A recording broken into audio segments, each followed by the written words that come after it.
Il est un peu plus de 20 heures, là, je crois. Bonsoir à toutes et puis à tous. Donc je vais procéder à l'appel. Alain Dozias, présent. Rémi Godard, présent. Marie-Bonne Maignan. Julien Seyé. Frédéric Doisy. Benoît Baudry. Amélie Ménard. Régis Prudhomme. Bénédicte Penn. Jean-Philippe Ropers. Eliane Fouché.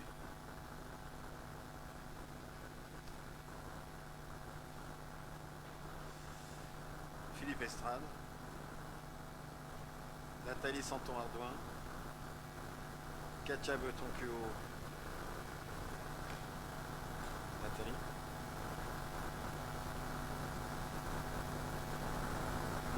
Christophe Loquet.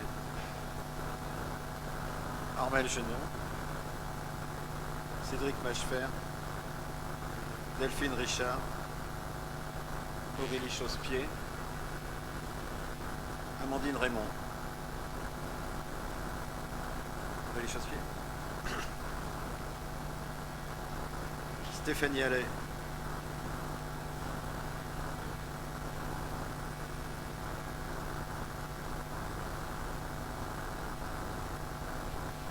On a la procuration.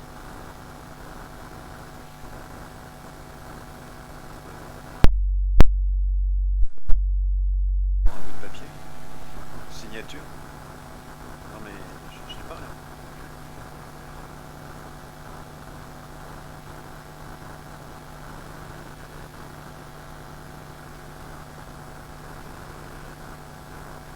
Qu'est-ce qu'il dit?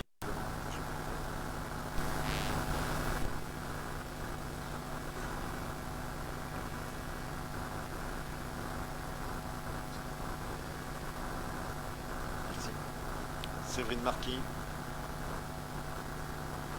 Ludovic Morin, Olivier Pinon, Ingrid Rouge Sylvestre. Procuration et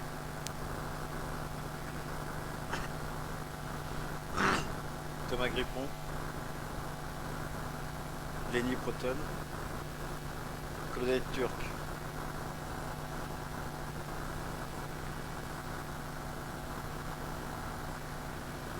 Jean-Michel Minot, Thierry Belmont,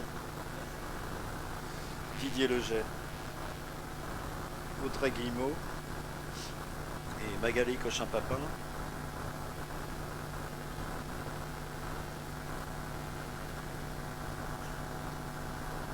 Bien, le quorum est atteint.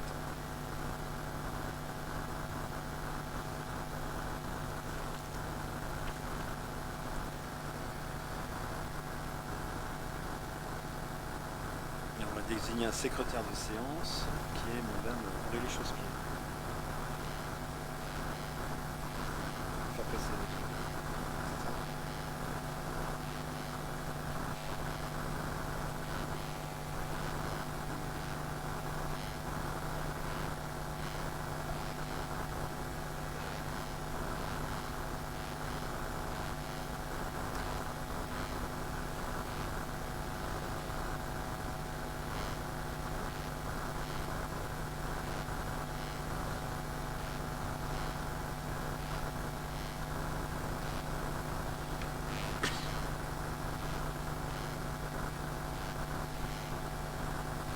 passe à l'approbation du procès verbal du 16 septembre 2024. Est-ce qu'il y a des questions? Trop fort.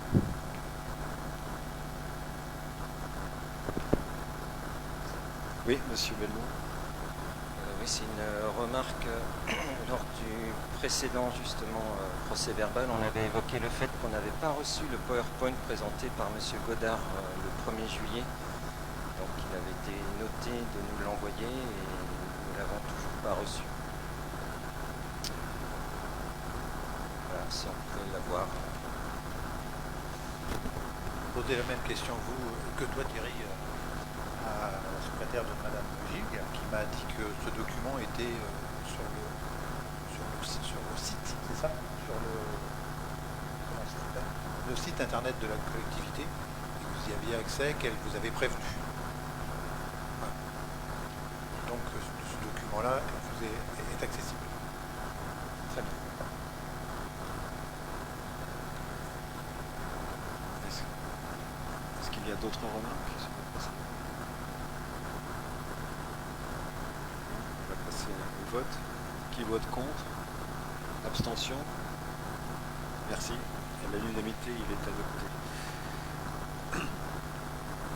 Alors, question des habitants au conseil municipal, je n'ai pas reçu, la commune n'a pas reçu de question. Question orale des conseillers, je n'ai pas de questions non plus. Donc, nous allons passer aux délibérations. Alors, les premières, comme d'habitude, c'est les décisions prises par le maire. Elles sont au nombre de 2. Il s'agit de la réalisation de contrats de location de 2 appartements en colocation situés au 1 rue des AFN, à Beaufort-en-Anjou. L'un, c'est pour un loyer mensuel de 227,40 avec une charge forfaitaire pour 80 €. Et l'autre, c'est pour un loyer mensuel de 205,73 € pour un forfait de charge mensuelle de 80 €. Alors le premier, c'est du 16 septembre au 31 octobre 24. Et le second, c'est du 28 septembre 24 au 27 juillet 2025. Donc, monsieur Julien Seyé baille pour implantation d'une nouvelle installation radioélectrique. Cellnex France Infrastructure a pour activité le déploiement, la détention, la gestion, l'exploitation et la maintenance de sites .pro et la fourniture de services auprès d'opérateurs de communication électronique ou audiovisuelle en relation avec ces sites, et ce, afin de permettre aux 10 opérateurs l'exploitation de services de communication électronique et audiovisuelle, notamment aux opérateurs mobiles afin de remplir leurs obligations réglementaires de couverture du territoire national. Concerne l'implantation d'une nouvelle antenne relais Bouygues Télécom en tant qu'opérateur leader dans le cadre de l'accord de mutualisation d'une partie des réseaux de téléphonie mobile de Bouygues Télécom et d'SFR. Le preneur ou les 10 opérateurs sont soumis à des obligations réglementaires et les 10 opérateurs se sont vus confier à ce titre une mission d'intérêt public avec l'obligation de garantir la continuité des services. À ce titre, la collectivité souhaite louer une partie de la parcelle cadastrée AS283 située 7443 rue de la Croix-Rouge à la société Cellnex France Infrastructure pour l'implantation d'une nouvelle installation radioélectrique site TOCC 4B. Les emplacements mis à disposition se composent d'une surface d'environ 60,40 m². La collectivité a émis des recommandations quant à la sécurisation du site, à l'intégration paysagère et visuelle du projet, mais également d'un point de vue énergétique. La redevance annuelle sera d'un montant de 2 500 € net, toutes charges éventuelles comprises. La redevance annuelle sera exigible le 30 juin de chaque année en cours. Le bail est conclu pour 12 ans à compter de sa date de signature par les 2 parties. Au-delà de ce terme, elle est prorogée par périodes successives de 12 ans, sauf congé donné par l'une ou l'autre des parties, notifié à l'autre par lettre recommandée avec accusé de réception en respectant un préavis de 24 mois avant la date échéance de la période en cours. Un dossier d'information au public concernant ce projet a été mis à disposition le 24 novembre 2023 pour une durée d'1 mois. Une réunion publique a également été organisée le 23 janvier 2024.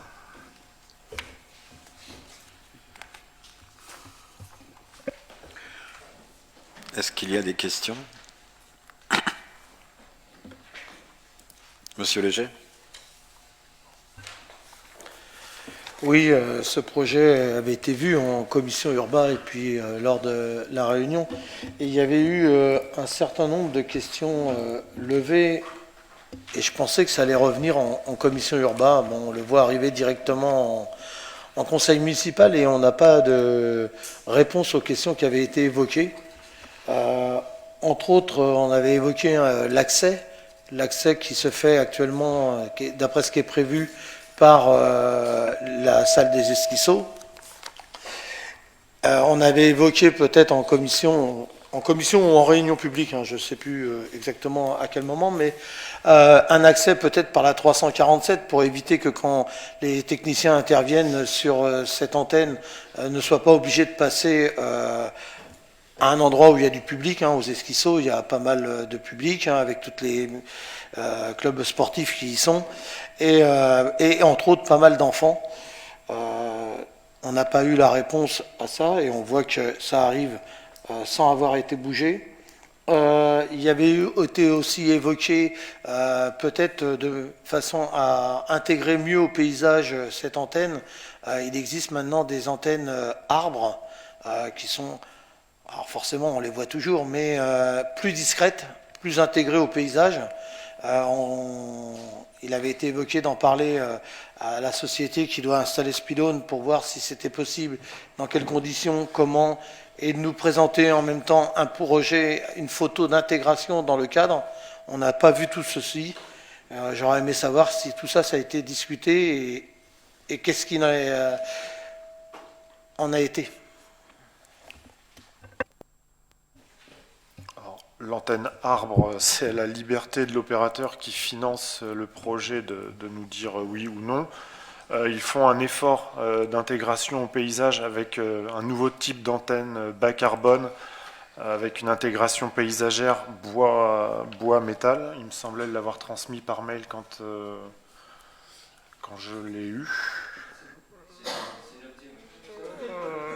Oui, mais il y a eu une photo de l'intégration. Alors, soit elle n'a pas été mise au permis, enfin dans les pièces jointes, mais je l'ai transmise par mail, en tout cas quand je l'ai eu.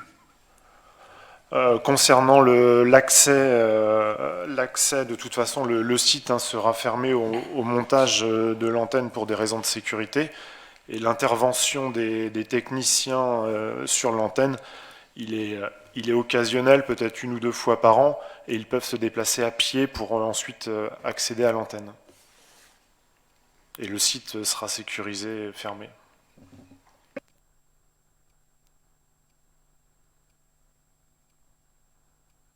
Monsieur Belmont. Donc on avait aussi 2 petites questions concernant le nombre d'antennes.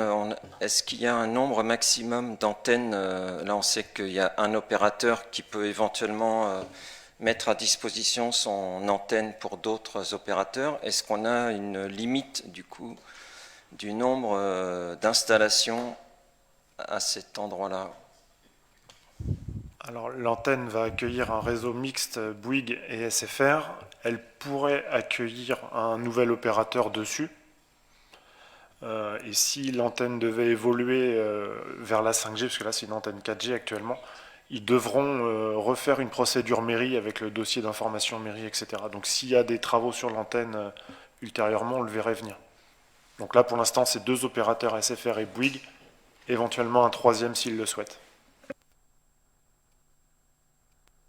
Et donc dans le prolongement, est-ce que s'il y a d'autres opérateurs, est-ce que la redevance sera revue, enfin plutôt à la hausse du coup, ou est-ce que la redevance elle-même est figée avec cet opérateur-là?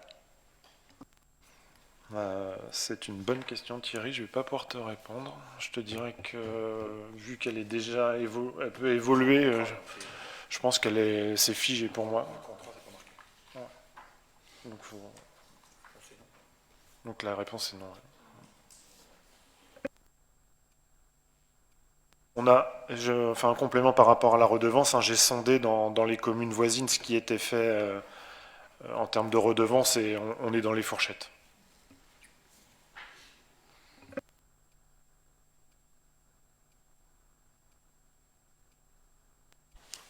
Je pense que tu te doutes de ce que je vais dire, Julien, parce que j'en ai déjà parlé. Mais moi, mon regret sur ce projet-là, c'est juste que la société n'ait pas tenu sa parole lors de la réunion publique. C'est sur l'aspect visuel, l'intégration, où elle avait dit qu'elle nous montrerait une intégration de Matube et qu'on n'a jamais eu. Et ça, je le regrette. Et voilà, je voulais juste dire ça.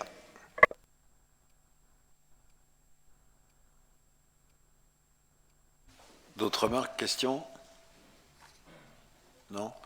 On va procéder au vote donc pour autoriser le maire à signer le contrat de bail avec Cellnex France Infrastructure. Qui vote contre? Abstention? Une abstention. Deux. Levez bien les mains. 2 abstentions. Merci. Donc la délibération a été adoptée avec 2 abstentions. Monsieur Repers, éclairage public. Donc, c'est les versements de fonds de concours au CIEMEL pour les opérations de dépannage du réseau d'éclairage public pendant la période du 1er septembre 2023 au 31 août 2024. Donc là, en fait, il y a eu un petit changement par rapport à d'habitude. C'est qu'en fait, le récapitulatif de toutes les opérations sur l'année. Donc en fait, toutes les premières opérations que vous voyez sur le tableau, elles sont déjà passées en conseil municipal. L'idée, c'est de réduire justement ces délibérations et de faire une délibération globale sur l'année.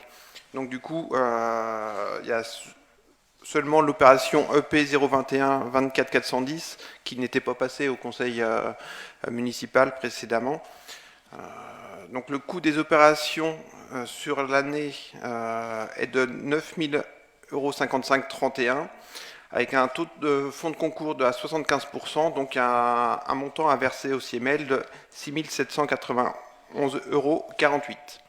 Donc le versement sera effectué en une seule fois sur présentation des certificats d'achèvement des travaux présentés par le CIEMEL et après réception de l'avis des sommes à payer. Est-ce qu'il y a des questions sur une délibération qu'on rencontre souvent, sauf que là c'est un récapitulatif? Oui, monsieur Léger. Oui, j'ai bien entendu que c'était un récapitulatif.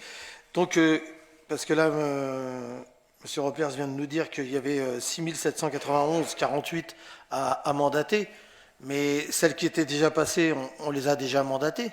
Non. Non?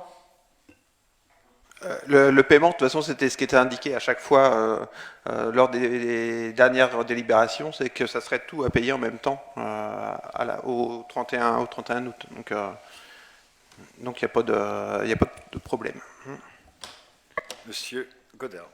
Oui, on a, comme je rappelle, hein, on a budgété, ce sont des travaux récurrents, hein, et donc on a budgété une somme de 15 000 € dans le budget pour faire ces travaux. Voilà. Et donc c'est donc prévu.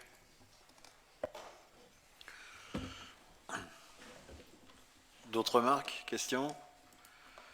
On va procéder au vote. Qui vote contre? Abstention? Merci. C'est adopté à l'unanimité. Médiathèque, demande de subvention, monsieur Baudry.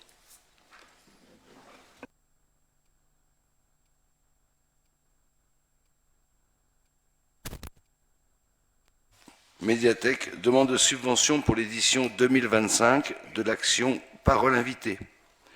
La médiathèque de Beaufort-en-Anjou est pôle ressources, contes et littérature orale, l'un des pôles ressources associés du Bibliopôle, service de lecture publique du département. L'édition 2024 de Parole invitée, qui comprenait un volet résidence et un volet événement, a accueilli environ 480 personnes, 300 pour la résidence et 180 pour l'événement final.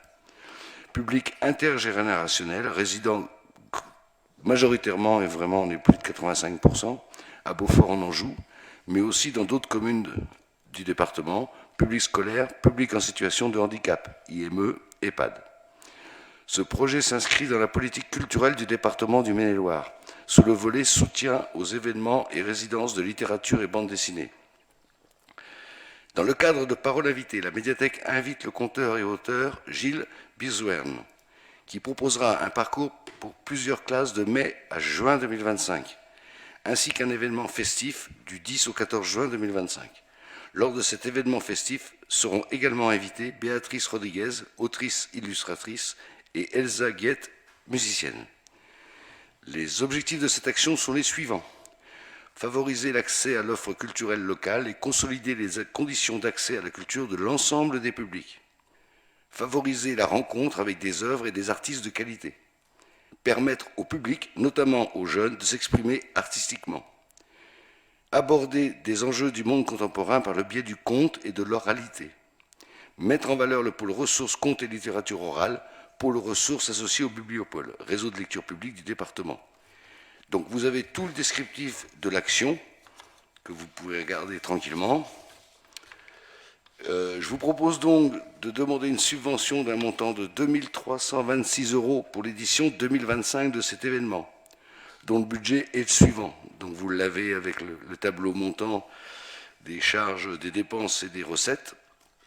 Et vous voyez que le conseil départemental, on va demander une subvention de 2 326.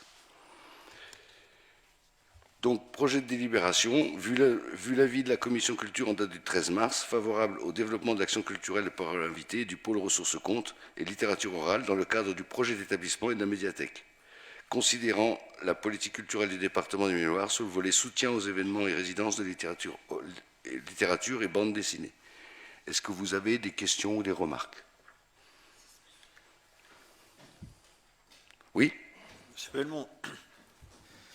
Oui, donc c'est une question concernant le descriptif justement au niveau du spectacle. Il est noté concernant le spectacle Comme sur des roulettes qu'il est proposé donc pour 2 classes de cycle 2 de Beaufort en Anjou. Et donc ce qui nous étonne, c'est qu'on a 3 écoles. Et voilà, on s'étonne pourquoi il n'y a pas 3 classes. Ça fait 1 classe par école. Donc voilà. Oui, c'était dans le cadre du budget total défini avec les artistes. Pour obtenir un maximum de subventions, on ne pouvait pas aller plus haut en termes de budget. Donc on a décidé de prendre 2 classes. Donc là, il y aura des propositions et les écoles se positionneront. Mais logiquement, si tout se passe bien, il y aura les 3 classes. Ça va dépendre. Pourquoi je mets 2 classes pour l'instant? Parce qu'avec les agents, on est en train de travailler sur la possibilité d'une 3e classe.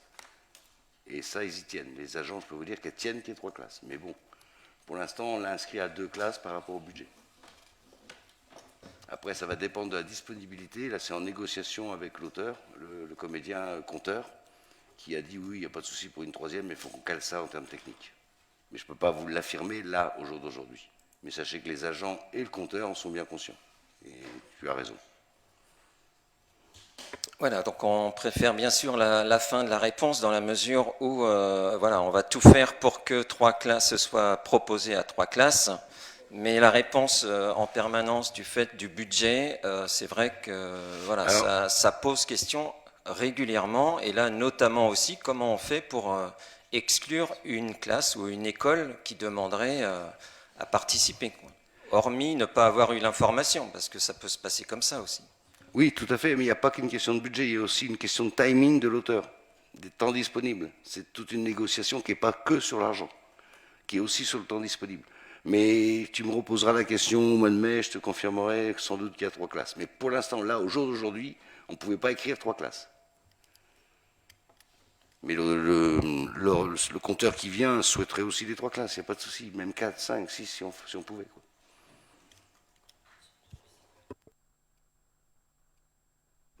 Merci. Je répète, ce n'est pas qu'une question de budget, c'est aussi une question de temps disponible. Et la réponse, oui, la première, il y a une question de budget et il y a une question de temps. S'il n'y avait qu'une question de budget, ce ne serait peut-être pas trop le sujet, mais il y a une question de temps.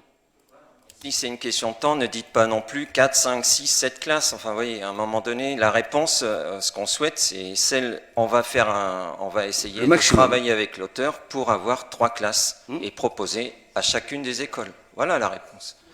Merci. Ben, c'est ce que j'ai répondu. Bien. Et d'autres questions? Bien. On va passer au vote. Qui vote contre la subvention? Abstention? Bien, merci. La délibération est adoptée à l'unanimité. Monsieur Ledéric Morin, approbation du rapport de la commission CLECT.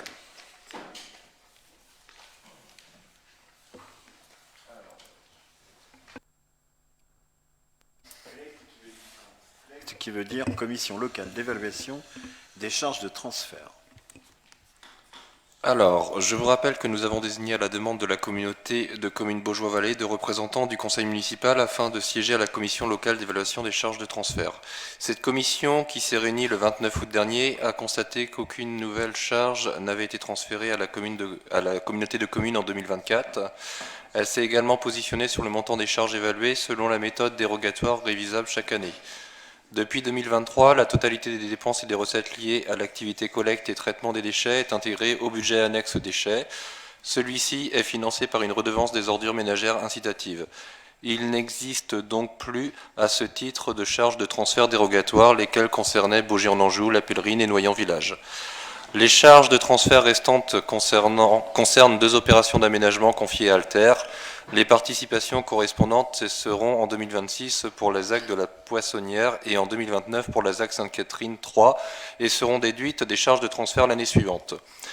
Ces travaux ont fait l'objet d'un rapport rédigé par le président de la CLECT qui vient de nous être transmis. Je vous propose de prendre connaissance de ce document et de l'approuver. À la suite de l'adoption de ce rapport par les conseils municipaux, le conseil communautaire se réunira le 14 novembre prochain pour approuver le montant des attributions de compensation versées par la communauté de communes à ses membres. L'adoption se fait à la majorité simple lorsque la méthode de droit commun est appliquée. Lorsque la méthode dérogatoire est mise en œuvre, une adoption à la majorité des 2/3 du conseil communautaire est requise, ainsi qu'une approbation à la majorité simple par les communes concernées. Il vous en appartient d'en délibérer. Merci. Est-ce qu'il y a des questions? Madame Guillemot. Oui, bonsoir. C'était plus une question d'ordre général et au vu du rapport de la Chambre régionale des comptes, on aurait souhaité nous savoir, est-ce que vous pensez avoir un groupe de réflexion au sein soit du Conseil ou de l'entente pour transférer en fait les compétences de la piscine? Voilà, c'est une question. Pour transférer les compétences de la piscine. Est-ce qu'il y a un groupe de travail, c'est ça? Vous pensez avoir un groupe de réflexion? Un groupe de réflexion. Voilà. Ouais. Bon, on réfléchit déjà pas mal. Et la CRC me demande d'écrire, de demander à la Comcom, comme à nos communes voisines, d'une éventuelle participation à la commune, enfin à l'exploitation de la piscine.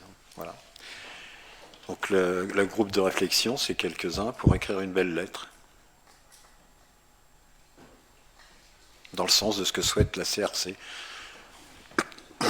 C'est-à-dire la participation de nos amis de Comcom et communes voisines de l'entente.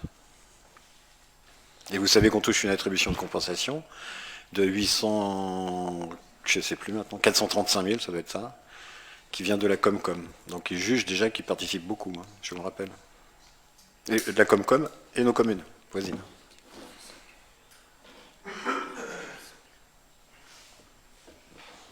Monsieur Léger?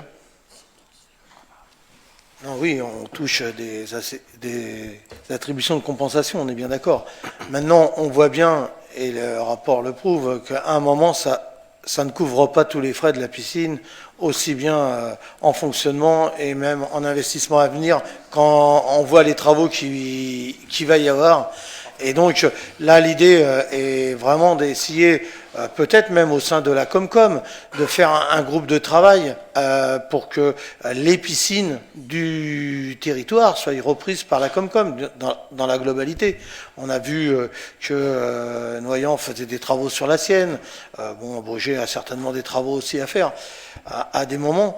Et il serait probablement intéressant qu'à un moment, les élus de la communauté de communes se mettent autour de la table pour discuter de choses, faire un groupe de travail, de façon à essayer de voir comment on peut arriver à cette situation.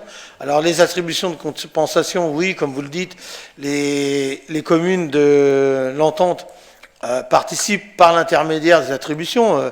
Monsieur Paul l'a dit à son dernier conseil municipal, mais malgré tout, on est bien d'accord, elles ne suffisent pas et il faut quand même qu'ils l'entendent. Je pense qu'on a des chiffres qu'on peut leur donner et qu'on a besoin, leur population aussi participe, utilise la piscine et donc il faudrait qu'on puisse trouver un accord afin de partager ces frais. Oui, non, mais c'est le sens de la lettre qui sera fait, hein, effectivement, l'attribution de compensation qui a été définie en 2017. Elle est constante, elle a été améliorée parce qu'il y a eu des charges supplémentaires. Quand il y a des charges qui arrivent nouvelles là, sur la piscine, c'était agi de charges fiscales supplémentaires, donc ça a été pris en compte.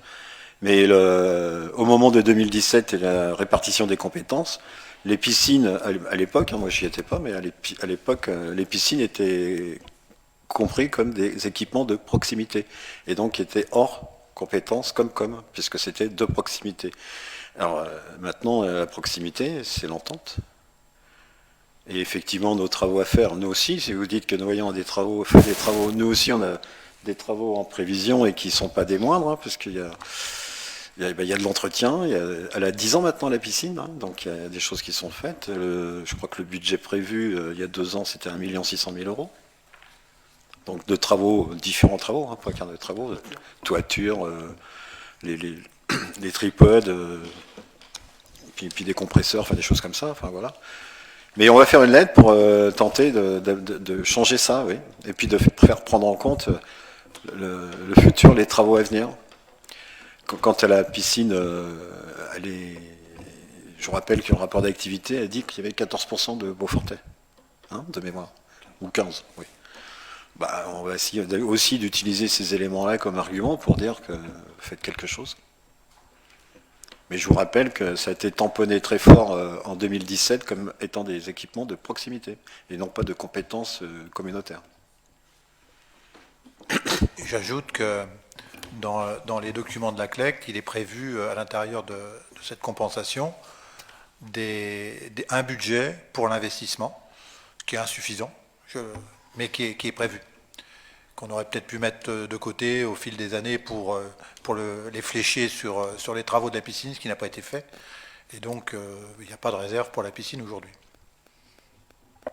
Mais de toute façon, c'est insuffisant quand même. Et donc, on partage bien volontiers l'analyse qui est la vôtre. Monsieur Léger ? Oui, juste pour rebondir sur ce que vous venez de dire. Oui, c'est un équipement de proximité. Et oui, la Comcom n'a pas obligation de prendre cette compétence. Malgré tout, c'est pas parce que c'est pas obligatoire qu'on ne peut pas la prendre. C'est une question de se mettre d'accord entre élus et de voir si on prend la compétence Comcom. Et c'est pas parce que c'est un équipement de proximité. Là, on voit bien que sur les 3 territoires, il y a des piscines qui sont différentes, on est bien d'accord, mais c'est pas parce que c'est un équipement de proximité qu'il ne peut pas être pris par la communauté de communes. C'est juste une question de volonté à un moment. Voilà. Non, mais je suis d'accord avec vous. Hein. On va tenter que nos points de vue se rapprochent avec M. Chalopin, M. Pau, M. Tony Guéry, voilà, et M. Gendron. Oui, Monsieur Lequet. Je rappellerai quand même qu'il y a eu un acte manqué, c'est à la naissance de la communauté de communes élargie avec Beaujois-Vallée, la naissance de Beaujois-Vallée. Cette piscine figurait dans les premiers échanges comme un équipement dans les options, et M. Togourdeau avait le choix de ne pas la mettre. Donc aujourd'hui, c'est un héritage, on le subit, et effectivement, on met tout en œuvre pour le faire, mais je dirais que c'est un peu tard.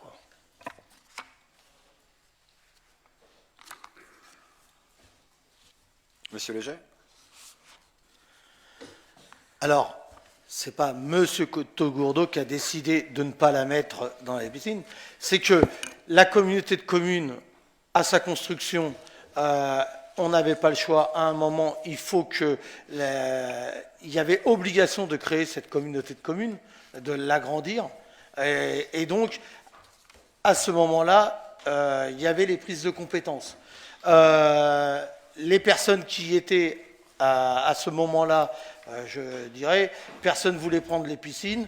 Donc ça a été, quand on dit Monsieur Togourdeau a voulu, c'est contraint, parce que personne ne voulait voter et que autrement, la construction de la Comcom ne pouvait pas se faire. Et comme c'était une obligation de la loi NOTRe de créer ces grandes Comcom, et comme ce n'est pas une compétence obligatoire, on est bien d'accord. Donc quand on dit Monsieur Togourdeau a voulu garder la piscine. Non, c'est les discussions du moment qui ont fait, et ça a été plutôt subi que volontaire. Comme nous subissons actuellement, justement, ce même effet de refus des autres communes, maintenant, de participer davantage. Donc voilà. Donc, là, tu réécris un peu l'histoire. Hein.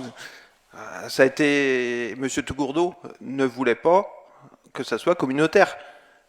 C'est une réalité. Et c'est même indiqué dans le rapport de la Cour des comptes. Hein. Je t'invite à le relire. Et donc du coup, ça a coupé toute discussion. C'était à ce moment-là, je suis d'accord avec toi, c'était à ce moment-là qu'il aurait fallu avoir les discussions. On aurait eu plus de poids à ce moment-là pour réussir à tomber d'accord. Et là, pour se mettre d'accord, maintenant, c'est beaucoup plus dur. Donc on est entièrement d'accord qu'il faudrait se mettre autour d'une table, mais pour se mettre autour d'une table, il faut que nos partenaires aient envie de se mettre autour de la table. Actuellement, vu l'état de la piscine et des frais qui sont à prévoir, évidemment qu'ils sont tous réticents, et c'est bien dommage. Et on aurait dû prévoir ça dès le début.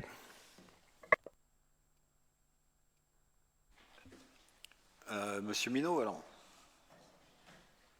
Pour répondre à Jean-Philippe, une histoire s'est passée comme ça. Les autres communes de l'ancienne Comcom voulaient faire un syndicat, ce qui était une strate supplémentaire par rapport au conseil municipal, le département et la Comcom. Et c'est là que Jean-Charles Tougourdeau ne voulait pas faire un syndicat, il voulait une entente. Sauf que là, en faisant l'entente, on récupérait la piscine que pour nous.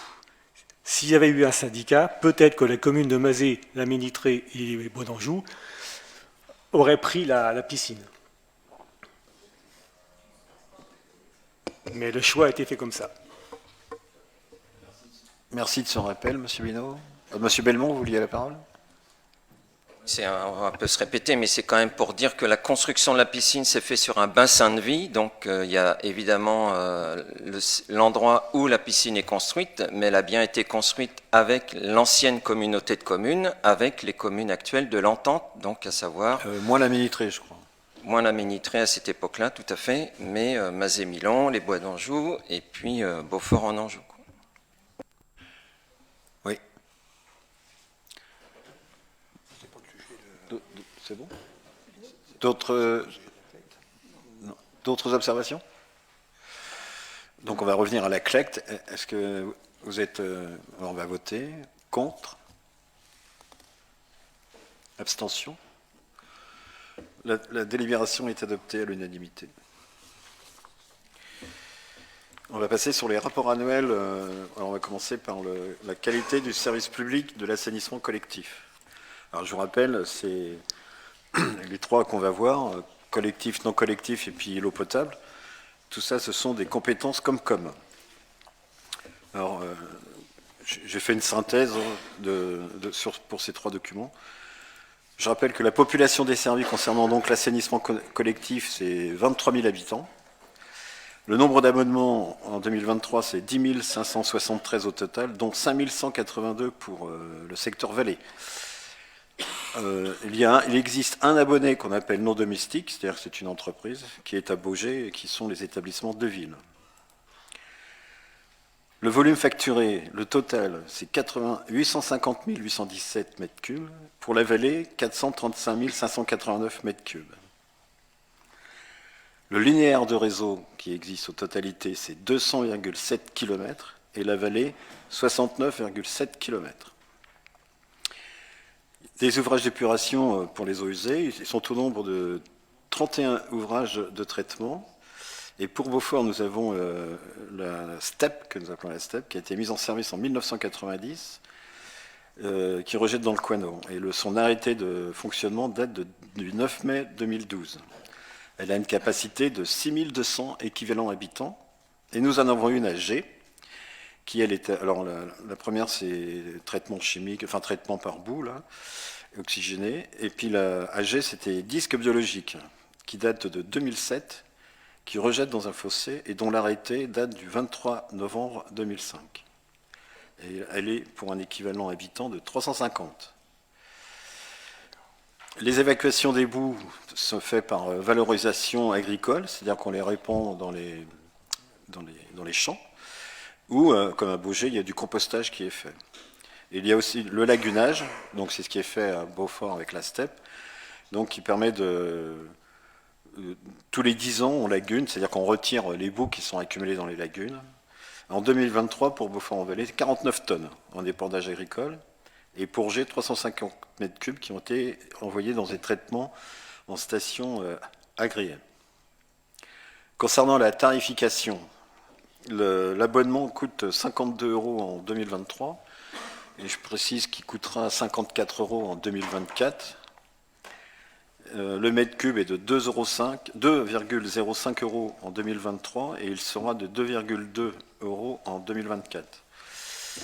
Si on considère le ménage moyen de consommation, la base c'est 120 mètres cubes. Pour 120 mètres cubes, ça correspond en 2023 à 2,91 €. Alors il y a des taxes, il y a les taxes, la TVA que vous connaissez, mais il y a aussi des taxes pour l'agence de l'eau, puis des taxes pour, je ne sais plus, il y en a au moins deux.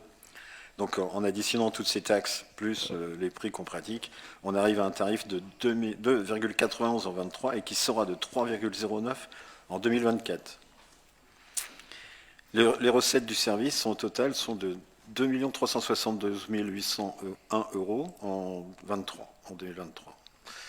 Il y a des indicateurs de performance qui doivent être compris entre 0 et 100. La vallée est à 50 de performance. Il y a des méconnaissances un peu partout d'ailleurs. Il y a que Beaugé qui est à 60 sur 100. C'est des méconnaissances sur la qualité du réseau, sa géographie en fait, et puis le nombre de branchements. Enfin, il y a différents éléments. Donc il y a encore un peu de travail à faire pour identifier tout notre réseau. Il y en a 200,7 km, je rappelle. Donc voilà. Et les investissements qui ont lieu en 2023... c'est pour 1 454 736 €, dont des subventions obtenues de 533 009 €. Et il existe une dette dans le service qui est de 2 474 724. Alors, je rappelle que tous l'enseignement collectif, comme le non collectif, comme l'eau, ne peuvent avoir pour recette que la redevance ou des emprunts. Il n'est pas question que ce qu'on appelle le budget général de la Comcom alimente ces budgets. Ils sont autonomes, indépendants. Voilà. Donc c'est pour ça que je vous présente une dette du service de 2 474 724 € en 2023. Donc voilà succinctement le résumé sur l'assignement collectif. 23 000 habitants, retenez. Je passe à l'assainissement. Oui, monsieur Médon. Oui, je voulais savoir où en était un terrain pour la station à Beaufort. Un terrain pour la station de Beaufort. Oui. Alors, vous savez qu'il est actuellement identifié dans le PLU qui date de 2011. Voilà. Qui se situe donc pas très loin d'Avrier, là, de l'autre côté du stade, dans le prolongement de la station d'épuration, là. C'est quoi, c'est 500 mètres, non 800 mètres, quelque chose comme ça. À peu près. 200 mètres. Il faut traverser. Ouais, enfin bon, je vois ça plus loin. En voiture, il y a des zigzags. Mais il y a eu toute une étude qui a été faite, retenue avec une douzaine d'endroits possibles, qui ont été étudiés par un cabinet. Ça a été soumis à alors on avait choisi ce terrain-là, qui est le plus proche, et puis surtout qui n'est pas inondable. Il ne faut pas que ce soit inondable, bien sûr. Et donc, c'est ce terrain qui a été retenu. Les autres ont été soit très loin, soit inondables, soit pas loin de maisons, donc c'est pas très agréable non plus. Donc, pour répondre aux critères techniques d'une station. Celui-ci, il se trouve en plein champ, donc j'ai dit non inondable. Actuellement, c'est du maïs dessus, ouais. Ou du blé, je sais pas allé cet été, là, mais l'année dernière, c'était du maïs. Le terrain, il doit faire un peu plus d'1 hectare.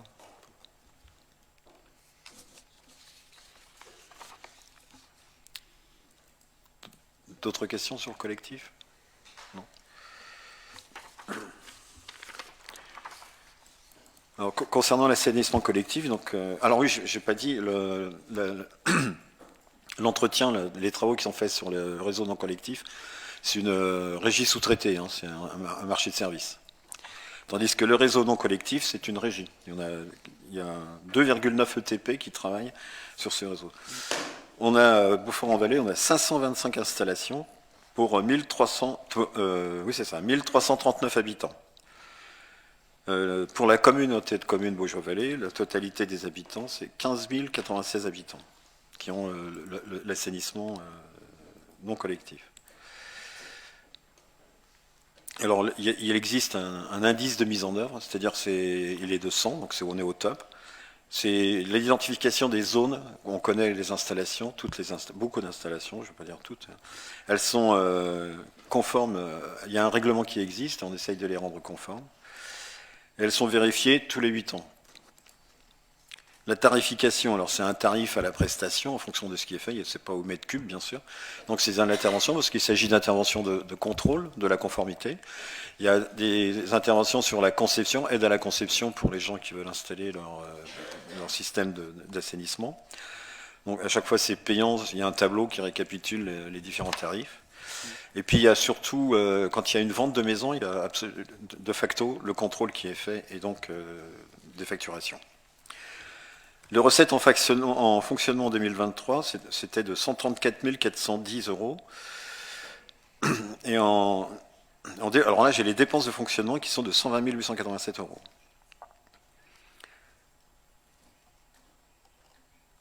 Les vérifications des concepteurs, il y en a eu, en conception de vérification de conception, il y en a eu 126. Au total, pour Beaufort-en-Anjou, il y en a eu 10. Vérification de l'exécution, que c'est bien été fait conformément à la conception. Il y en a eu 134 et à Beaufort-en-Anjou, il y en a eu 11. Les contrôles initiaux existants en 2023 ont été faits. En diagnostic, il y en a eu 675 pour Beaufort-en-Anjou, 42. En contrôle suite à des ventes, là, ce dont je vous parlais, il y en a eu 135 pour la Comcom, dont 7 à Beaufort-en-Anjou. On n'a pas vendu beaucoup de maisons cette année-là. Il y a un taux de conformité qui est de 85%, qui est un résultat vis-à-vis de la protection environnementale. Donc il y a des formules, des calculs. Donc on peut dire que nos installations bien contrôlées, vérifiées, sont presque conformes, bien conformes. Parce que nous avons un nombre total de conformes qui est de 3448, d'autres qui sont conformes et qui ne présentent pas de danger vis-à-vis de l'environnement et de la santé, il y en a 1700. Et le SPANC, donc le service d'assainissement non collectif, ne réalise pas de travaux. Ce sont donc les gens, les propriétaires de leurs maisons ou de leurs immeubles qui construisent leur propre installation d'assainissement. Donc voilà pour l'assainissement non collectif. Est-ce qu'il y a des questions? Oui, monsieur Leger. Oui, ma question, elle est que quand on voit votre tableau, là, le tableau qui est présenté, excusez-moi, avec un taux de conformité à 85%, moi, quand je regarde le tableau avec les différentes couleurs, j'ai du mal à voir que 85% des installations sont en conformité. Dans le tableau, page 7, on voit bien... on arrive à l'entretien régulier des installations qui ne présentent aucun défaut, c'est 20%. Les installations... Ah mince, c'est parti. Non. Les installations présentant des défauts d'entretien ou une usure d'un élément, c'est 14%. Et là, on est encore dans le bleu. Moi, j'arrive à 34%. Alors, je veux bien admettre que les autres... mais on n'arrive pas aux 85% d'installations conformes, parce qu'il commence à y avoir quand même des installations incomplètes pour 34%. Si elle est incomplète, la considérer conforme, ça me paraît toujours bizarre. Oui, alors, il y a différentes, vous avez vu, évaluations qui concernent à la fois l'environnement et puis la santé des gens, avec des éventuelles non-conformités, mais elles sont corrigées. Et il y en a qui, malgré leur non-conformité, c'est des conformités qu'on appelle légères. Alors, dans les calculs, ça doit faire on est entre 0 et 1, on ne doit pas mettre de virgule et des choses comme ça.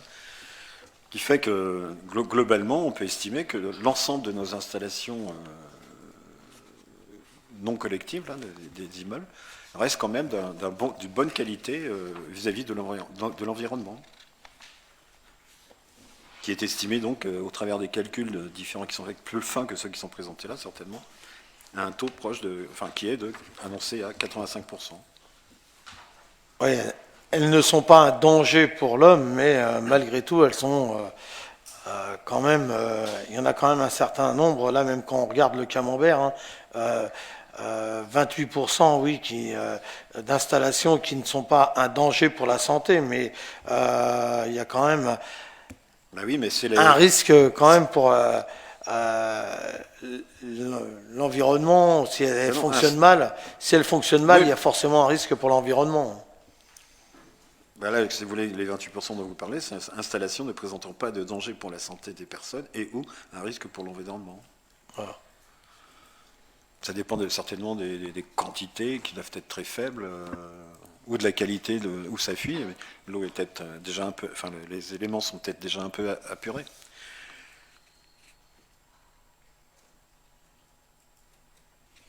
Voilà. Mais je pense qu'on peut avoir confiance dans nos services, ils font des contrôles. Il y en a beaucoup. Hein. Pour 3 équivalents temps plein, ils travaillent pas mal. On ne remet pas en cause la confiance des agents, hein, surtout pas. Non, mais... Alors, par contre, je vais me répéter, hein, comme je le dis depuis de nombreuses années, c'est très bien, on a un tableau, alors on voit que c'est pas si mauvais que ça, mais bon, malgré tout, pour les installations non conformes complètement, qui présentent un risque, et puis les installations où il n'y en a pas, alors c'est vrai qu'ils ne sont pas nombreux, c'est 2% d'habitations qui n'ont pas d'installation du tout, mais derrière ça, on a... comme je le dirais tous les ans, on n'a pas de pouvoir, on n'a rien, on n'a pas d'aide à apporter aux gens, parce que si les gens n'ont pas les moyens, et c'est vraiment ce qu'on peut déplorer dans ce système, c'est que derrière ça, bah oui, on a une belle carte avec des points noirs, et puis derrière, je ne vais pas dire que, mis à part les regarder, on ne fait pas grand-chose, mais malgré tout, on n'a pas de moyens et on n'a rien pour faire. Et ce qui est vraiment déplorable, et ce que si les gens n'ont pas les moyens ou ne peuvent pas faire les travaux, ben ce point noir, il perdure, et c'est vraiment un vrai problème de santé publique. Ben, les gens sont tenus de respecter, donc je ne sais pas, il y a les aides qui peuvent exister pour améliorer leur situation au niveau de leur rejet, mais sinon ils sont contrôlés, hein, et bon, on leur envoie des courriers pour qu'ils se mettent en conformité. Alors je vous accorde que ça va pas loin d'envoyer un courrier, parce qu'il faudrait être beaucoup plus prégnant sur les gens, mais si effectivement ils n'ont pas d'argent, mais bon, ils ont acheté une maison avec des équipements, et on peut leur demander avec le temps, hein, on leur met pas la bride sur le coup, on leur laisse du temps pour se mettre en conformité. C'est pas du jour au lendemain, on peut leur laisser 3 ans pour se mettre en conformité. Hein. Mais l'idée, c'est de bien contrôler, de limiter les pollutions sur l'environnement au maximum. Alors, il n'y a pas de subvention, effectivement, parce qu'il y a des installations, ça coûte 10 000 € quand même. C'est pas rien. D'autres, c'est peut-être que 5 000, mais... Enfin, c'est une façon de parler. Hein. Mais, oui. Mais on a le souci de la protection de la santé et de l'environnement.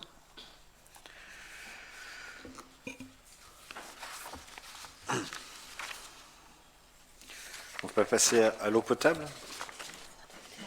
Il faut acter les 3 un par un. Bon, si vous voulez bien, on actera les 3, non? Bon, non, je vais... Non. Donc, concernant l'eau potable, donc c'est pareil, c'est comme pour l'assignement collectif, donc c'est une prestation de service, et là, je peux dire le nom de la société, c'est Veolia, qui fait la prestation de service pour la Comcom. Donc la population desservie, c'est 35 657 habitants. Le nombre d'abonnés, lui, est de 17 251. Et pour la commune de Beaufort, c'est 3 186. Le nombre d'abonnés au kilomètre, c'est intéressant, c'est 12,73 abonnés. Et nous avons 1355 km de réseau pour la Comcom. Hein. Le nombre d'habitants par abonné, c'est 2,07 personnes. Et la consommation moyenne par abonné est de 101 m3 par an. Alors je précise, tout à l'heure vous m'avez entendu parler de 120 m3, c'est ce que prend l'ADEME comme référence, comme consommation standard pour un ménage de 4 personnes. Enfin, 2 adultes et 2 enfants. Donc là, nous, alors, il n'y a pas 2 adultes et 2 enfants, mais un abonné consomme 101 m3 par an en moyenne sur le territoire. Maintenant, les prélèvements. En 2023, on a prélevé 2 254 318 m3. La ressource, est sur tout la Comcom, tous nos puits, c'est du souterrain. Et à Beaufort, il y a 4 puits qui sont le Clos Bertin 1, le Clos Bertin 2, le Petit Jusson et les pièces du bois. Voilà. Et en 2023, on a pompé, pour tous ces 4 puits-là, 428 525 m3. Les eaux, elles sont traitées à la soude, une décarbonation à la soude. Le volume produit, c'est 412 244 en 2023. Il y a eu moins de production que de prélèvement. C'est un peu normal. Il y a toujours un peu de perte. Il y a un rendement, vous verrez un petit peu plus loin. Dans la distribution d'eau, on achète aussi de l'eau. Il y a des échanges avec nos voisins. Et donc aussi des ventes d'eau traitée. Alors pourquoi? C'est parce qu'on juge qu'elle n'est pas utile, surtout dans le nord-est noyentais, Beaujois, du côté de la Sarthe, pas très loin du Loir, donc c'est pas la peine de faire un puits. Là, on est en train d'en faire un puits, enfin de creuser un puits avec une pompe. Ça va coûter pas loin de 5 millions d'euros à Pontigné. Donc si on peut faire ces économies et puis acheter de l'eau, enfin, c'était le principe qui existe depuis assez longtemps à la Comcom, c'est des échanges de bons services entre différents producteurs d'eau. On en achète et on en vend, donc avec nos voisins, pour fournir nos habitants. Alors les achats, au total, c'était 372 223 m3 en 2023. Et les volumes vendus, c'est 1 743 120 m3. Voilà. Concernant le tarif, alors je ne l'ai pas dit tout à l'heure, mais les tarifs, on a démarré la Comcom avec ses compétences, avec l'objectif de rendre de façon uniforme, les tarifs que je vous ai donnés, là c'était les tarifs de Beaufort, mais avec l'objectif de les rendre homogènes sur tout le territoire Comcom. Donc je n'ai pas mis les tarifs des autres communes, parce que des autres secteurs, en tout d'avoir 4 ou 5, ça commence à compliquer un peu le tableau. Oui, monsieur Minot? Les tarifs seront harmonisés en 2026. C'est ça. La pente est 2026. Tout le monde sur la Comcom devrait payer le même prix pour le mètre cube. Donc ce qui concerne pour Beaufort, les tarifs hors taxe, abonnement 52 € en 2023, il passera à 54 €, il est passé à 54 € en 2024. C'était 1,36 € le mètre cube, qui est passé à 1,43 € en 2024.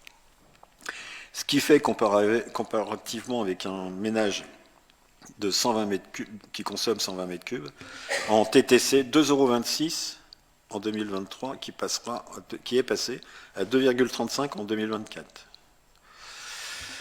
Les recettes de la collectivité en vente d'eau, en 2023, c'est 3 555 330 €. En ce qui concerne la qualité de l'eau, elle est à 100% en 2023. Il y a eu 126 contrôles microbiologiques et 185 contrôles physico-chimiques qui ont tous été bons, donc ce qui donne 100%. La performance du réseau, donc c'est le volume vendu sur le volume distribué. Il est de 88,3%, ce qui est assez bien, jugé bien par les professionnels du secteur. On cherche toujours à s'améliorer, c'est des fuites d'eau, vendus et puis distribués. C'est ce qu'on a perdu en cours de route. Donc c'est un peu le rendement. Il y a aussi un indice qui est intéressant que j'ai trouvé, c'est l'indice de perte. Donc c'est un peu ce que je viens de dire là, les pertes. Il y a 0,4 m3 par jour et par kilomètre. Donc ça fait beaucoup, ça fait environ 200 000 m3 par an qu'on perd. Qu'on pompe donc. On utilise de l'énergie pour pomper, faire sortir l'eau, la traiter, et puis on en perd 200 000 m3 dans l'année. Mais on fait le maximum pour améliorer ça, donc c'est revoir les réseaux. Le montant des travaux réalisés en 2023, c'était de 893 753 €. La dette qui existe sur ce service est de 551 876 €. Les projets à l'étude, alors pour Beaufort, il n'y en a pas, pour l'instant. Il y a la station de pompage de Pontigné. Alors j'ai dit, en 2023, ça concernait 1 800 000 euros. Alors il y a un truc intéressant qui change en fonction des années de ce qu'on fait sur les réseaux, c'est le taux moyen de renouvellement du réseau. En 23, il était de 0,36. C'est-à-dire qu'en gros, 0,36%. Ça veut dire qu'à ce régime-là, il faudrait 300 ans pour renouveler tous nos kilomètres de réseau. Bon, ce qui est largement insuffisant, il faut être meilleur que ça. Donc 300 ans, tous les tuyaux sont partis, je ne sais pas si vous imaginez. Donc on sait qu'on est... Mais quelques années avant, c'est écrit dans le rapport, il y a des pourcentages qui sont bien meilleurs que ceux-là. Donc ça fluctue d'une année sur l'autre. Voilà pour l'eau potable, ce que je pouvais vous dire. Est-ce qu'il y a des questions? Oui, monsieur Machefer. Oui, je voulais savoir si on avait une idée de l'évolution de la consommation moyenne, mais sur une plus longue période. Je sais pas, par exemple, sur les 10 dernières années, est-ce qu'on voit une évolution de la consommation? Alors, non, moi je dis pas sur de longues années, mais sur les dernières années, surtout depuis 2022, là, on voit une diminution de la consommation d'eau. Voilà. Je pense que les gens commencent à prendre, je ne veux pas dire au sérieux, mais prendre conscience que l'eau, c'est un bien capital, quoi. Ça coûte des sous. Voilà. Ça coûte des sous, effectivement, mais que c'est un bien précieux et qu'il faut bien le dépenser, le consommer. Donc peut-être que les gens ont fait attention à leur fuite, chez eux aussi, parce que une chasse d'eau qui fuit, ça fait beaucoup de mètres cubes à la fin de l'année.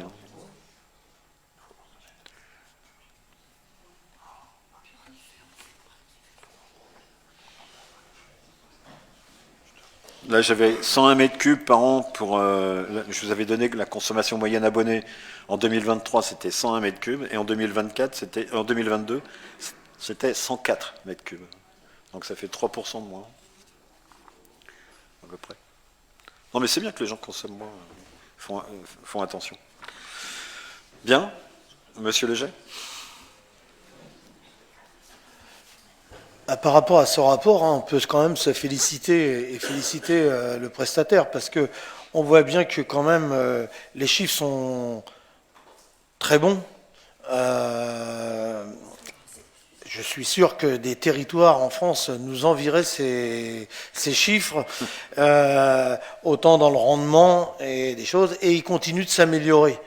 Donc c'est un très très bon point à souligner quand même si il y aura toujours quelques pertes d'eau, comme vous l'avez dit, malheureusement on ne pourra pas les éviter. Je relèverai juste, comme vous l'avez fait, très bien fait tout à l'heure, c'est le taux moyen de renouvellement du réseau. Oui, là on peut quand même s'en inquiéter un petit peu. J'avais, je pense, déjà alerté l'année dernière. L'année dernière, on était à 0,49%.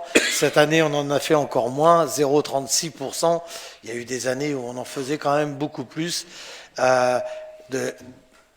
D'attirer la vigilance là-dessus, parce que si on attend que le réseau soit complètement obsolète pour faire les travaux, il sera un peu tard, comme vous disiez. Non. 300 ans à ce rythme-là, les tuyaux, on va avoir des problèmes qui vont arriver à un moment. Donc voilà, c'était ce moment de vigilance. Autrement, le rapport, il est très bien, et on voit même que le prestataire est bien souvent meilleur que les valeurs contractuelles du contrat. C'est ça. Il est bien souvent au-dessus. Donc on ne peut que s'en féliciter. Merci, monsieur Léger. Madame Chauspierre. Tu parlais de l'harmonisation des prix là, en 2026. Oui. Est-ce que vous avez une idée du prix que ça va coûter pour Beaufort? Parce que les harmonisations de prix, j'ai remarqué ces dernières années, elles ne sont jamais à notre avantage. Je l'ai, mais je ne l'ai pas dans la tête, mais c'est connu. Ah oui, ok. Les projections ont été faites... Dès le début, l'idée, ça a été qu'on ne pouvait pas avoir... Il y avait différents syndicats de l'eau, de l'assainissement, tout ça. Donc l'uniformité a été recherchée donc, au niveau de l'entretien, de la conception, du travail, du réseau, quoi. Et puis tout de suite, ça allait avec, d'avoir le même prix pour tout le monde. Oui. Donc il y a des écarts importants qu'on essaye d'année en année. Donc l'objectif par rapport à 2020... L'entrée du mandat de la Comcom était de sortir en 2026 avec un prix identique pour toute la Comcom, c'est-à-dire les 36 000 ou 38 000 habitants. Le même prix pour tout le monde, de Noyant à Beaufort, en passant par le bois d'Anjou et en allant à la minuterie. Donc il y a des récupérations. Alors il y en a pour ça augmente un peu plus une année. Pour d'autres, ça se stabilise, parce que dans les différents secteurs, il y en avait qui étaient plus chers, puis d'autres qui étaient moins chers, bien sûr. Donc voilà. Donc ces calculs ont été faits, une trajectoire a été présentée. Je pense qu'à l'époque, elle a dû être validée en Comcom. Et on essaye de s'y tenir, là, malgré les inflations qui nous arrivent et tout. Là, parce que les travaux prévus, on les fait, mais ils coûtent bien plus cher que ceux par rapport à l'estimation du début. 2022-2023, les années d'inflation, enfin, j'espère que c'est passé, impactent beaucoup les travaux qui étaient prévus en investissement. Et donc, comme je le rappelle, tous ces travaux qui sont faits se financent uniquement par l'eau potable et la redevance, ou des emprunts ou des subventions. On a des subventions. Mais il n'y a pas d'apport du budget général de la Comcom. Ce sont des trucs qu'on appelle étanches. Monsieur Léger ? Oui, pour comment rebondir sur ce qu'a dit Madame Chausse-Pied. Oui, c'est souvent au désavantage de Beaufort. Et là, de tête, si je me rappelle bien, c'est encore une fois, Beaufort va augmenter et d'autres territoires vont... Bon, après, c'est le principe de la solidarité entre les territoires, et qui est très bien. Et d'où l'intérêt, parce que tout ça, c'est géré par la Comcom, on va juste rebondir. La solidarité des territoires par rapport à la piscine aussi. Voilà, nous, on a été... comme l'a dit Madame Chausse-Pied, souvent sur les harmonisations, on nous a augmenté. À un moment, on pourrait peut-être avoir un geste de nos collègues. Oui, on essaiera d'avoir ce geste. Donc, j'ai une question. Pardon. Revenir... Madame Santon Ardoin. Je voudrais revenir sur le chapitre qualité de l'eau, avec les produits de dégradation de pesticides ESA, métolachlore. Donc la norme a changé, donc on est maintenant tous dans les normes, alors qu'avant on n'y était pas apparemment. Et je voulais savoir si en tant que... Donc cette molécule elle existe toujours, hein, je voulais savoir si en tant que commune ou communauté de communes, on pouvait avoir une action sur l'utilisation d'herbicides dans les zones de captation de l'eau. D'avoir des actions de... Dans les zones de captation de l'eau. Non mais avant tu as dit quoi? Qu'est-ce que j'ai dit? Est-ce qu'on peut avoir une action, oui, on a des actions, une influence pour interdire l'utilisation d'herbicides sur les zones de captation d'eau? Non, interdire, non. Il y a des règles hein, dans les aires de captage. Mais il y a en 2009, il y a nos Clos Bertin 1 et Bertin 2 ont été déclarés captage prioritaire. C'est-à-dire qu'à l'époque, on détectait des trucs qu'il ne fallait pas, là, de glyphosate et autres, je suppose, des pesticides, qui étaient dans les valeurs un peu trop près du seuil. Donc il y a eu une sensibilisation des agriculteurs autour, et on continue. Alors, en 2023-2024, on a lancé, avec la Comcom, on lance une opération avec la Chambre d'agriculture, avec l'ARS, l'Agence régionale de santé, pour améliorer cette disposition pour l'eau. Il faut savoir que l'aire de captage, elle fait 15 000 hectares, elle va jusqu'à au-delà de Baugé. Donc, ça veut dire qu'une goutte qui tombe à Baugé est censée arriver à notre captage Clos-Bertin ici. Donc il y a 125 exploitants. Sur ces 125, il n'y en a que 5 qui sont en bio. Donc tous les autres, ils utilisent des produits pour leur maïs, leur blé, tournesol. On a fait des actions auprès des prescripteurs pour sensibiliser, limiter les intrants.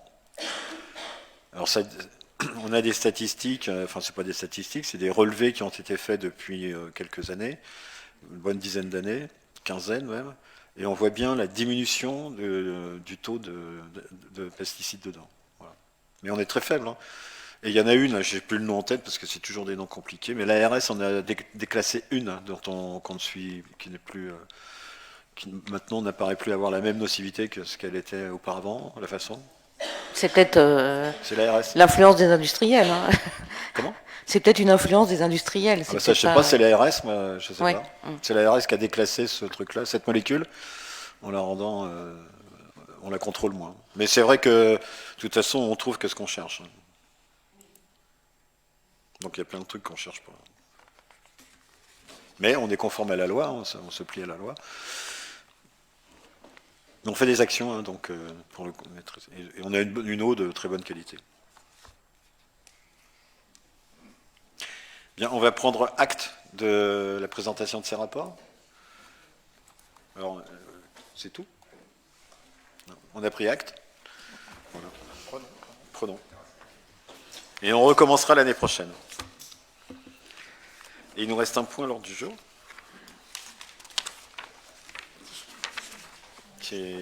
Madame Ménard. Les tarifs de la boutique Phareo. Oui. Depuis le 1er août 2024, le complexe aquatique Phareo est géré par la société Prestalis dans le cadre d'un marché de services.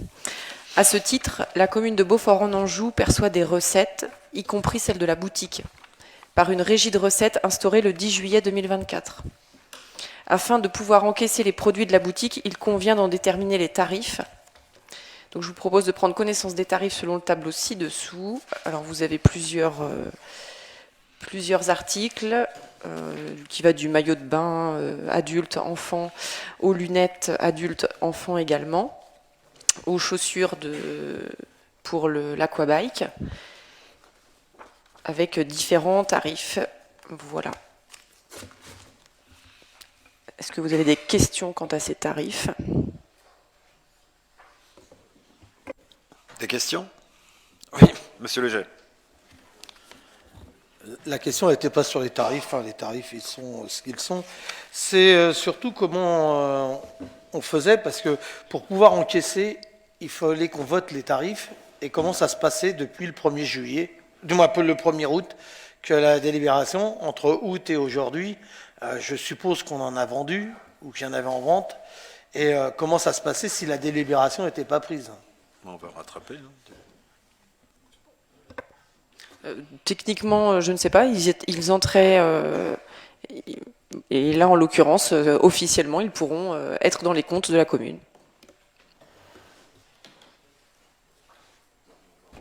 D'après ce que j'ai compris, il y a eu une pause sur la boutique. Donc la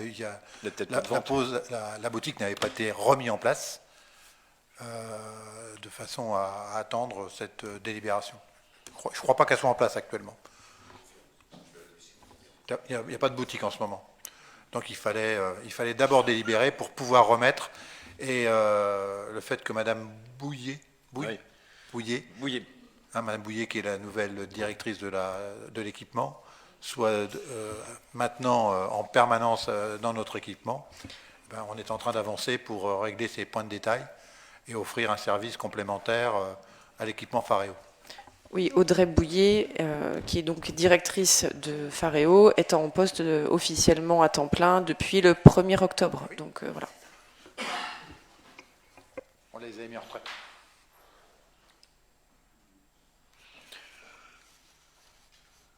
Est-ce qu'il y a d'autres questions ? Bien, je vais procéder au vote. Qui vote contre ? Abstention ? Merci. À l'unanimité, la délibération est adoptée.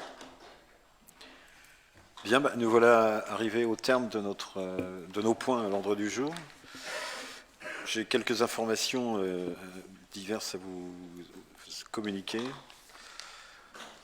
Alors, vous savez que les 20 et 21 septembre, c'était les journées du patrimoine, et on a eu un record d'affluence au musée lors de ces journées. Plus de 600 visiteurs ont été accueillis, une fréquentation record pour le musée depuis sa réouverture en 2011.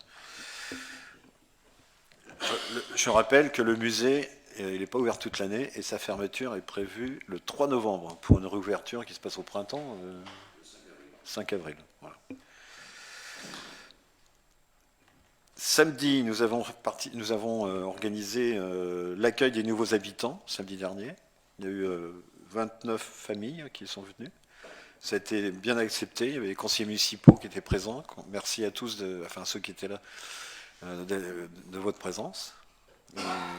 Donc, il y avait quelques enfants, mais très peu. Ils sont partis. Sinon, ça faisait une cinquantaine de personnes qui ont été... Monsieur Belmont.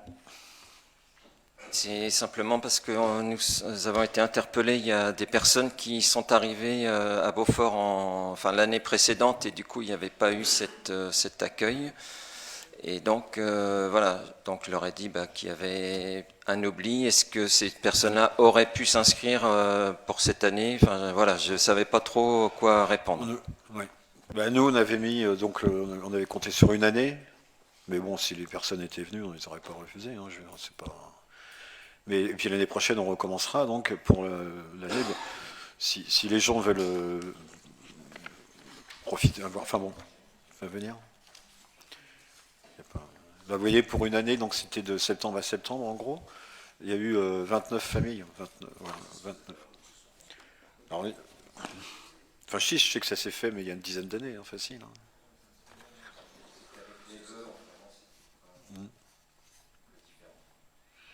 Enfin bon, ça a été bien apprécié des gens. Pardon, monsieur Leget. Non, c'était juste... oui, c'était très très bien, hein, cet accueil. Par contre, ce qui est bien, c'est que vous avez fait annoncer un certain nombre de dates, de prochains événements, de plein de choses. Même nous, on n'est pas au courant. Heureusement qu'on a été là-bas pour les apprendre. Vous savez bien que... Alors je sais, elles vont arriver, on a le temps, mais vous savez bien que les agendas sont extrêmement contraints. Les dates, vous les connaissez. Pourquoi on ne nous les communique pas pour qu'on puisse bloquer les dates bien en amont?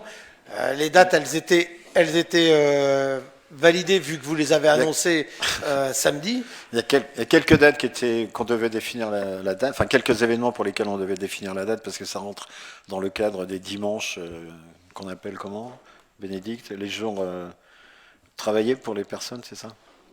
Les week-ends? Ça s'appelle les dimanches du maire. Les dimanches du maire, dis donc, qui permettent aux... Je fais travailler les gens, moi, c'est bien. Ouais. Non, et puis, si vous avez une bonne mémoire, enfin certainement, il y avait un événement dont on n'a pas mis la date parce qu'on ne la connaît pas. Hein. C'est la tienne, là. Journée du végétal, on ne sait pas encore.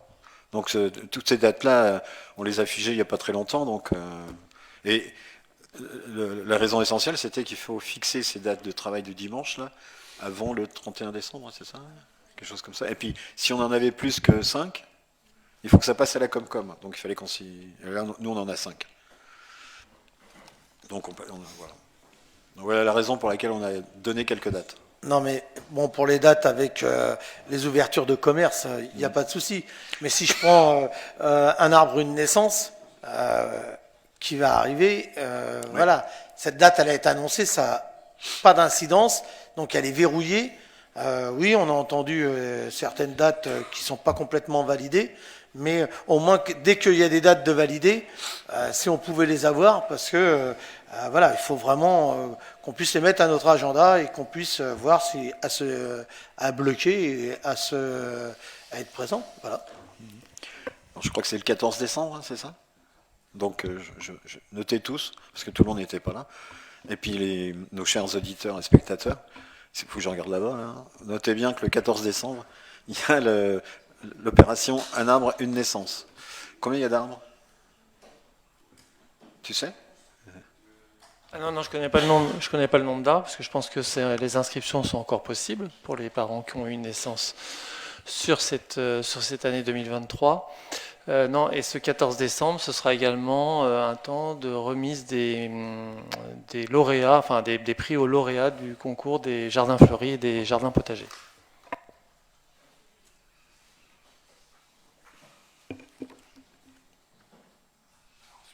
Donc ensuite, il y a une opération nature qui va avoir lieu pour les petits avec le relais petite enfance.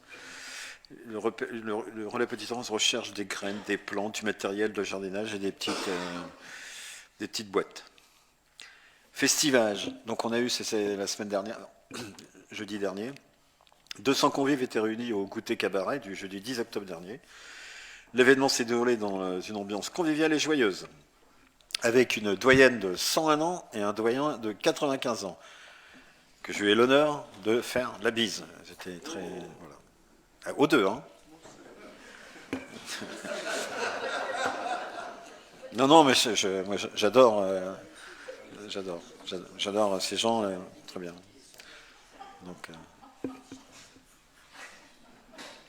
un grand merci aux bénévoles, très investis et qui ont participé à l'organisation.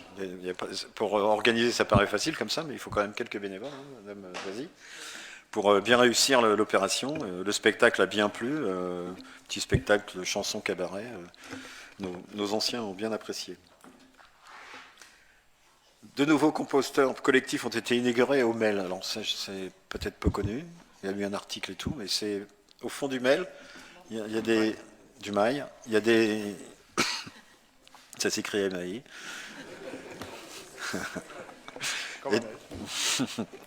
Donc il y a des composteurs automatiques, automatiques. Il faut verser dedans, ils se débrouillent, mais il faut des clés, il y a un code et tout, donc il faut passer par l'accueil pour récupérer ces éléments. Et il a été mis là, c'est un composteur de quartier, on va dire, mais bon, donc il y a un petit seau qui est délivré aussi pour mettre ses déchets biologiques. Et puis il y a des petites notices parce qu'on ne met pas n'importe quoi dans un composteur, sinon il ne marchera pas le composteur, il ne compostera pas. Mais donc c'est installé, c'est une initiative de la Comcom dans le cadre de sa compétence déchets et qui va certainement s'étendre par la suite et sur la Comcom et certainement à Beaufort-en-Anjou. Alors je ne vais pas aller vérifier si ça marchait bien parce que ça fait un mois maintenant. Oui, ça fait un mois. Apparemment, ça a l'air de fonctionner. La Comcom reviendra bientôt vers moi pour me dire un peu plus précisément comment ça se passe. Donc, autre sujet, c'est notre... Oui, pardon, monsieur Leger. Oui, juste sur les composteurs, parce que pour y être passé l'autre fois, regarder comment ça pouvait fonctionner. Et j'ai été surpris, vous disiez que c'était, il fallait une clé et tout pour y accéder. Et ben, il n'y avait pas de cadenas, il n'y avait rien. Déjà. Voilà, mais que personne ne mette tout et n'importe quoi, ça serait dommage quand même. Voilà. En effet, lors de l'inauguration, les cadenas n'étaient pas arrivés. Maintenant, normalement, ils sont mis. La Comcom m'a prévenu que c'était fait. Donc. Installer ces cadenas avec numéro, donc effectivement, c'est ce que dit Alain. Il y a un numéro à faire. Excuse-moi Alain, excuse-moi Didier, mais tu étais avec nous lors de cette présentation et la dame t'avait déjà répondu. La dame de la Comcom. Non, mais oui, à la présentation, j'y étais. Elle avait précisé, la dame. Que ça serait sous cadenas et tout. Et j'étais pas à l'inauguration parce que j'ai pas pu y être. Mais j'y suis repassé après. J'ai été surpris de voir que les cadenas n'étaient pas mis. Et je me suis dit, si tout le monde met tout et n'importe quoi, et comme on en parle là, voilà, c'était juste pour alerter. Mais si les cadenas sont mis maintenant, il n'y a pas de souci. Hein.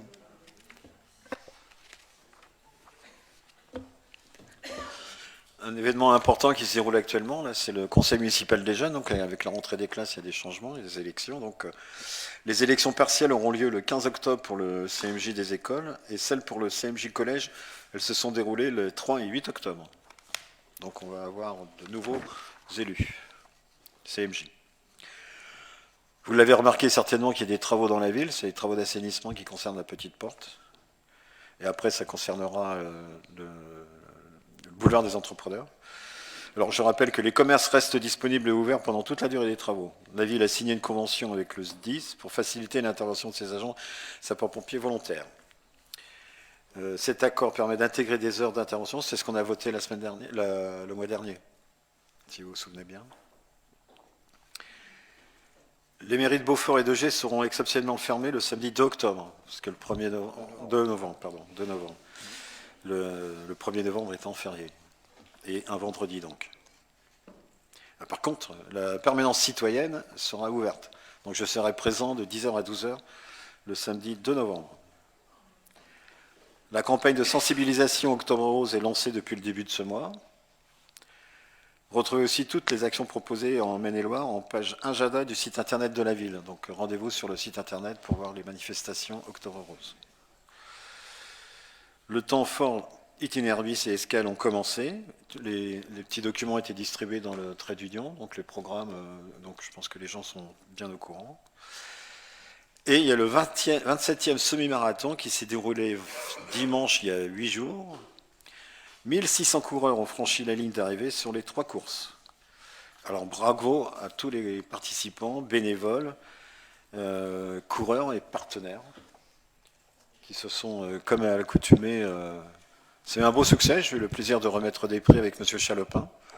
J'ai eu des gens très, très contents d'avoir. Alors eux, ils avaient gagné, alors c'était le 1, le 2 et le 3, alors ils étaient très contents. Mais pour tout le monde, c'était vraiment une grande manifestation très sympathique et réussie. Il a plu la nuit, c'était dommage, là, pendant ce temps-là, il n'avait pas plu, là, mais jusqu'à, je ne sais pas quelle heure il a plu, mais dans la nuit, c'est ce qui a rendu le terrain gras et qui a empêché de courir moins bien, peut-être, pour ceux qui couraient, quoi. Voilà.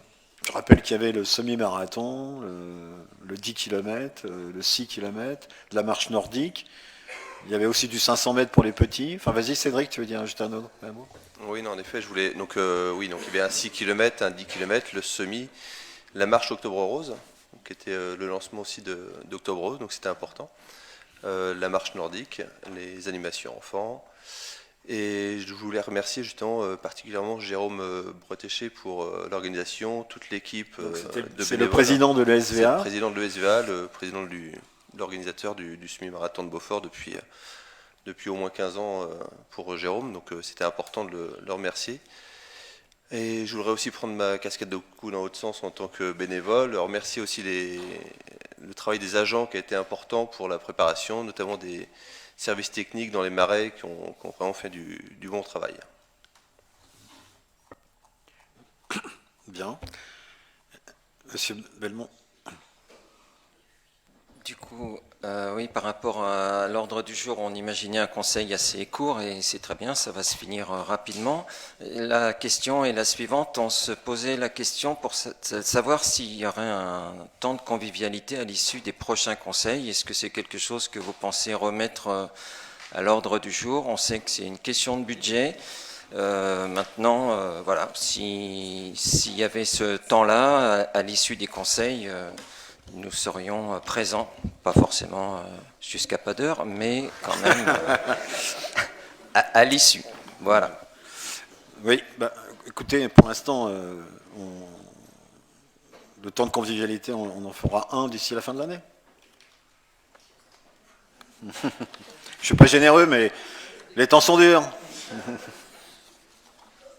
Ne vous obligez surtout à rien, c'est simplement que, voilà, avec l'accueil des nouveaux habitants, ce temps de convivialité a vraiment été apprécié par tout le monde, les nouveaux habitants et puis les quelques élus que j'ai côtoyés. Très bien, on en fera un, oui. Ok, ben, j'ai pas l'heure là. Il est 21h29 et je close ce conseil municipal. Et truc à signer? Oui, oui.